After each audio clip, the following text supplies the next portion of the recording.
So today I'm here allowing you to see me naked, because I'm here to talk about intimacy. Into me you see. So in order to be intimate, I'm going to have to be vulnerable. I'm going to have to be real. And even as I begin this, I feel emotion rising. I feel emotional. Because the truth is that my human self this morning woke up with a need for intimacy. It's the first time in 18 years that I find myself in my house alone, after my children have moved out. And while I enjoy my alone time and being with myself, there's an accumulation of energy that lands with me some days in my need for connection and intimacy with others, whether that's deep heart sharing, physical touch, authentically being with another. And there are many ways to get intimacy, to receive intimacy. And I thought that one of the ways was through dance, through contact dance, which we do in our area and happened to be on this morning. So I went along to dance, but it turned out that it was in some barns that I couldn't quite find, and I landed up being late, and I still couldn't find the exact place. So I had to abandon the plans to dance.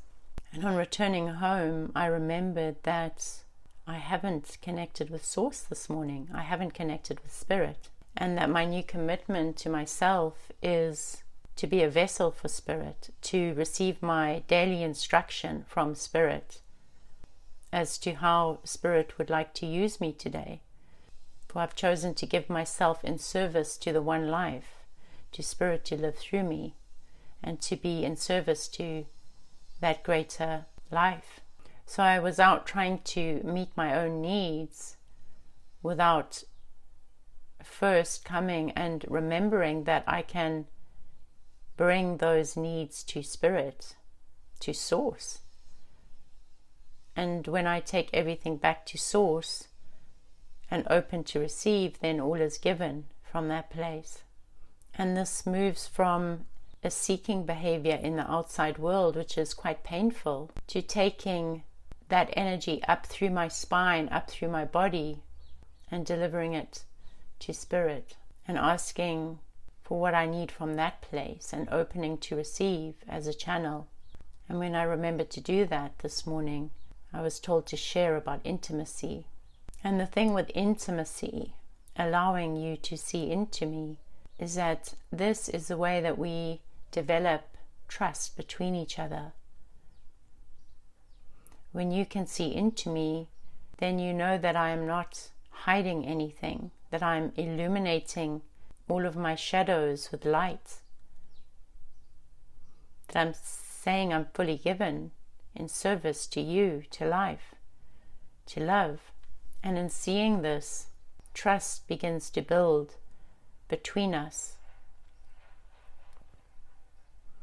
And as we build trust, we rebuild the bridges of connection between us.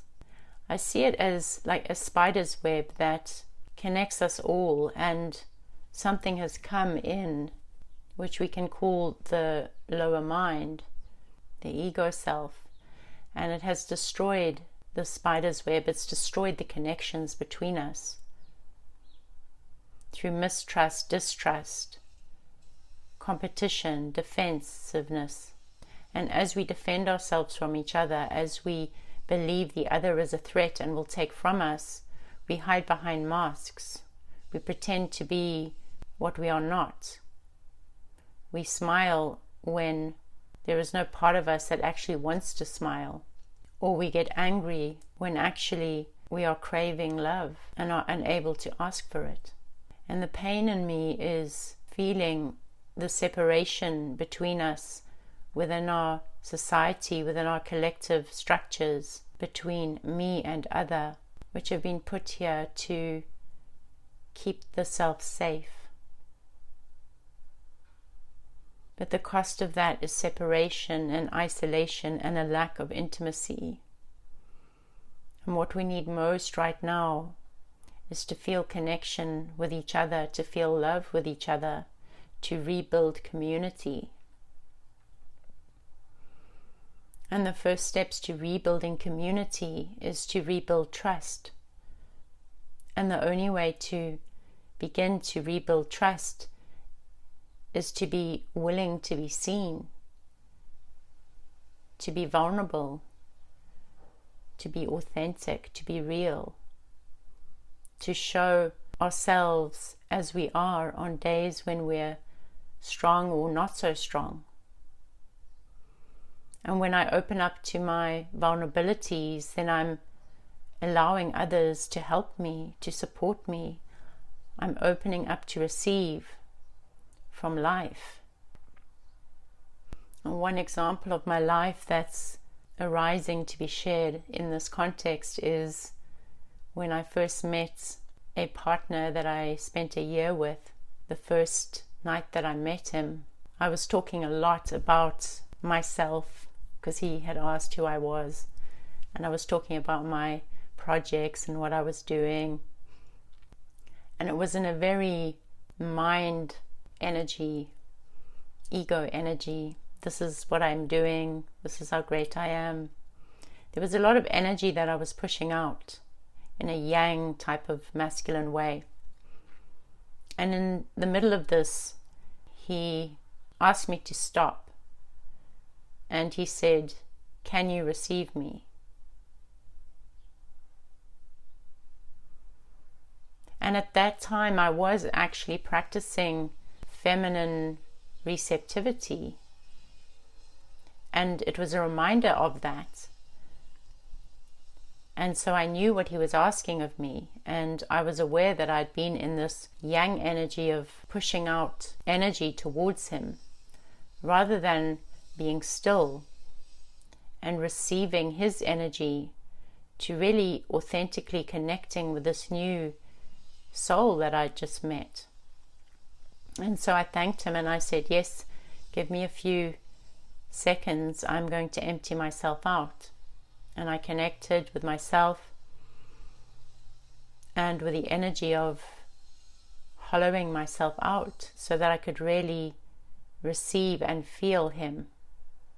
And from this place, I moved into a hug and embrace with him, where I fully received his energy.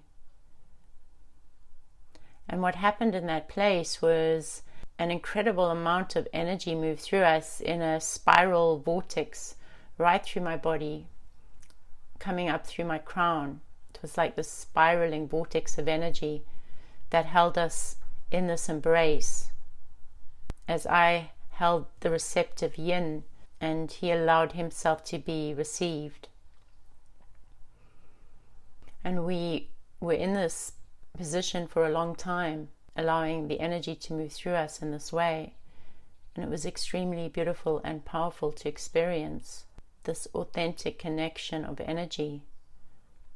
So right now I'm hollowing myself out and I'm receiving you as you are listening to this.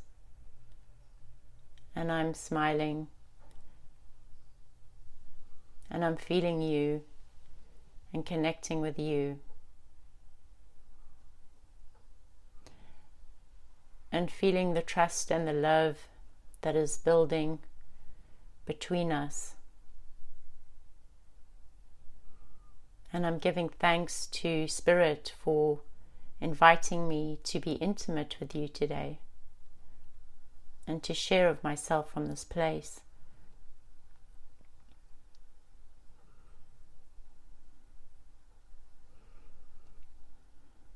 And the invitation to begin to rebuild bridges of trust through being open and intimate with each other in this way.